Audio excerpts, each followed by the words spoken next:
یادونه کړې وه چې د اسلامي امارت د زعیم امیر المؤمنین حفظه الله سره تاسو ګورئ لیدنه مو ورسره وشوه؟ نو په دغه حوالې سره موږ هغوی سره رابطه کوو او ډېر ښه عکسالعمل د هغه له طرف نه موږ ته راغی او زموږ د څومره دومره هڅې چې دي د هغې یو ډېر زبردست تایید ورڅخه حاصل شه موږ د هغو شکرګزار یو. یعنې لیدنه مو ورسره وشول؟ ظاهره خبره ده چې هسې خو به نه نسوي. یعنې لیدنه مو ورسره شوي. صحیح دی. ورسره غږېدلي هسې په کوم مسایلو ورسره خبرې وشولې؟ ټول مسایلونه خبرې وشوې.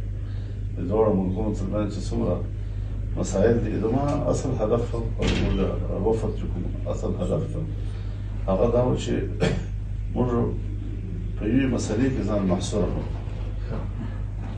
او جامع انداز سره او شامل انداز سره موږ په تمامو شعبو کې او په هره برخه کې موږ له یو بل سره د تعاون لپاره خپل زړونه آماده کړو او په هغې حوالې سره دوی د موږ دغه خواهش ډېر په ښه طریقې سره تایید کړ الحمدلله.